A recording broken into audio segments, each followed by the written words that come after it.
Hi viewers, welcome to our channel. ప్రస్తుతం మనతో పాటు ఇమ్మంది రామారావు గారు సీనియర్ జర్నలిస్ట్ ఉన్నారు. వారితో ఒకసారి మాట్లాడదాం. సార్ నమస్కారం. సార్ నమస్తే బాబు. సార్, ఏపీలో రాష్ట్రపతి పాలన పెట్టాలి అని చెప్పేసి జగన్మోహన్ రెడ్డి గారు కేంద్రాన్ని కోరుతానని డిమాండ్ చేశారు సార్. అంటే రషీద్ అనే వ్యక్తి చనిపోవడం జరిగింది కదా సార్ రీసెంట్గా, అంటే హత్యకు గురయ్యారు. ఈ నేపథ్యంలో వాళ్ళ కుటుంబాన్ని పరామర్శించడానికి వెళ్ళి ఈ కామెంట్ చేశాడు సార్. రాష్ట్రపతి పాలన పెట్టాలి ఎలాగైనా అని చెప్పేసి అని అంటున్నారు. మరి అది సాధ్యమయ్యే అవకాశం ఏమన్నా ఉందా? అసలు జగన్ గారి కామెంట్స్ పైన మీ ఒపీనియన్ ఏంటి సార్?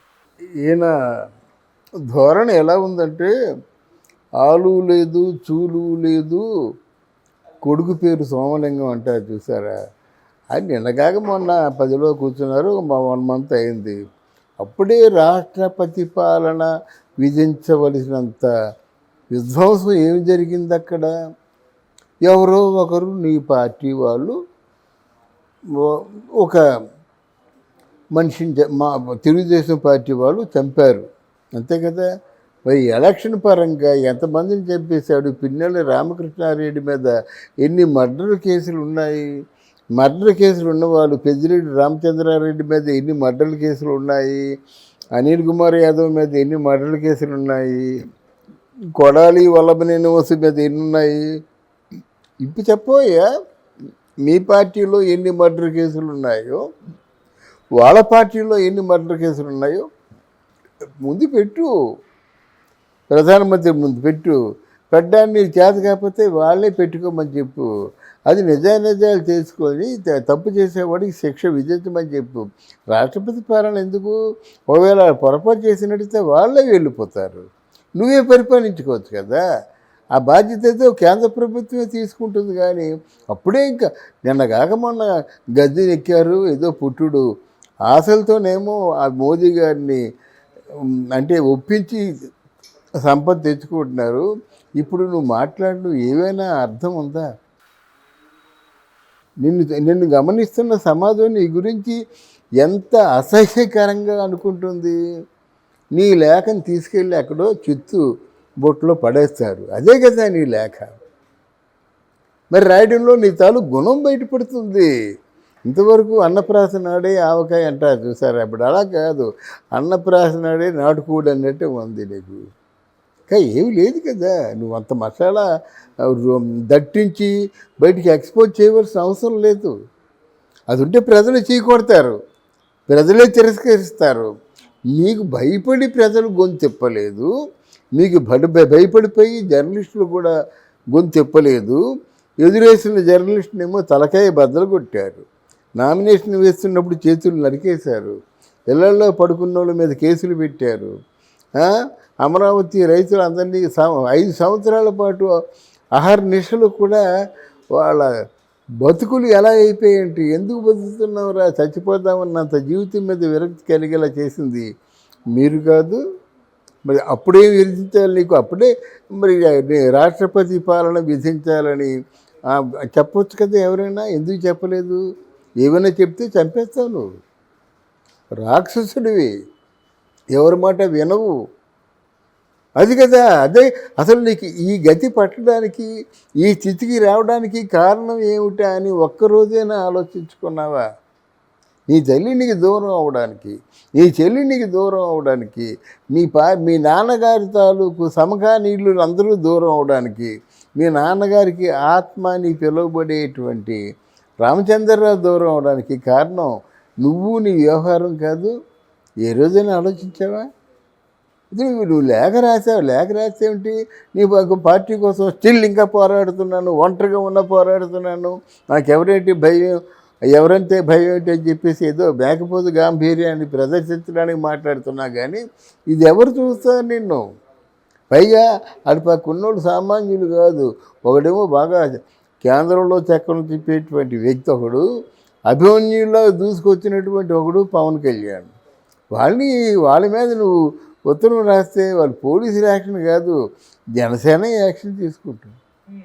పోలీసుల యాక్షన్ వరకు అవసరం లేదు. రేపు పొద్దున మనం చెప్పాను, నేనే మొట్టమొదటిసారిగా చెప్పాను, బొంబాయిలో శివసేన అలాగో ఇక్కడ జనసేన అలాగ ఉంటుంది. ప్రతి రాజకీయ పార్టీ కూడా ఉనికిపోవాలని చూస్తే పవన్ కళ్యాణ్ కూడా అలా తయారు చేసుకోవాలని ఆశిద్దాం.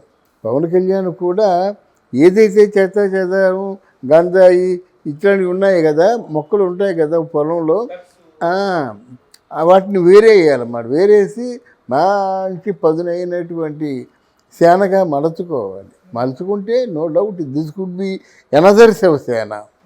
అది ఇక్కడ జగన్మోహన్ రెడ్డి ఎంత మొత్తుకున్నా సరే మాట వినేవాళ్ళు లేరండి. పరువు తీసుకునే వాళ్ళు అవుతారు. ఈ విధ్వంసాలు లేవు. అసలు నీకు ఏమైనా ఇంగిత జ్ఞానం ఉండి నీకు మనసు ఉన్నట్టయితే అమరావతి రైతుల్ని ఆడమనిషి నిండు చోళాలు బూటుకాళ్ళతో తన్నించావు. నిన్నేం ఉరి తీయాలన్నమాట. అలాంటి వాళ్ళకి నిండు చోళాలని దండం పెట్టుకుంటారు. భగవత్ స్వరూపం లోపల ఉన్న బిడ్డ. బూటుకాలతో తన్నించావు, దాన్ని ఎంజాయ్ చేసేవాళ్ళంటే ఏం చేయాలి? ఎవరినైనా నిద్రపోనిచ్చావా? అమరావతి రైతుల్లో సగం రైతులకి అంటే వాళ్ళకి నిద్రాహారాలు లేవు, సంసారాలు లేవు, అప్పులు చేసుకుంటూ వాళ్ళు తిరిగారన్నమాట.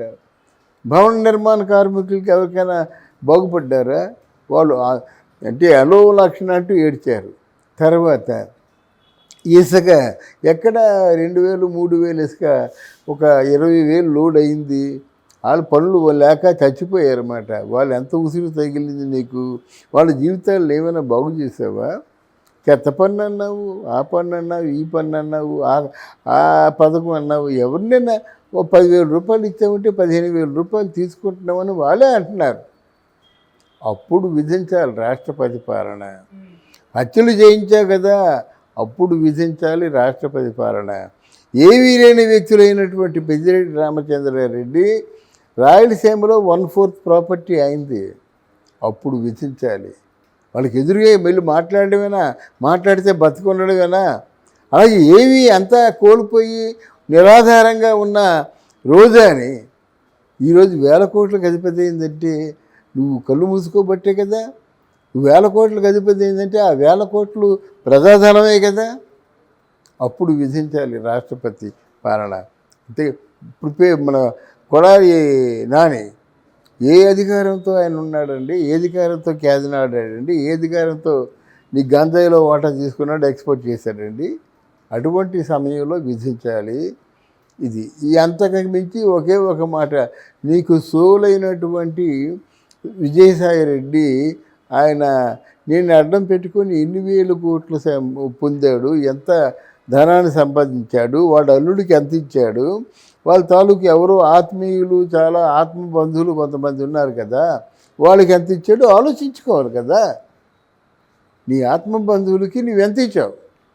ఎలాగొచ్చింది? నీ వల్ల వచ్చింది. అది ఎక్కడిది? ప్రజాధనం. అంటే ప్రజలకు అందవలసిన డబ్బే కదా. అలో లక్షణ అంటూ ప్రజలు ఉంటే నువ్వు ఇది మాట్లాడతావా? రైతులు అన్నావు, రైతులు ఏం చేసావు? విత్తనాలు సప్లై చేసావా? రైతు భరోసా అంటావు నువ్వు, అక్కడ బతికే మార్గం చూపించాలి కదా.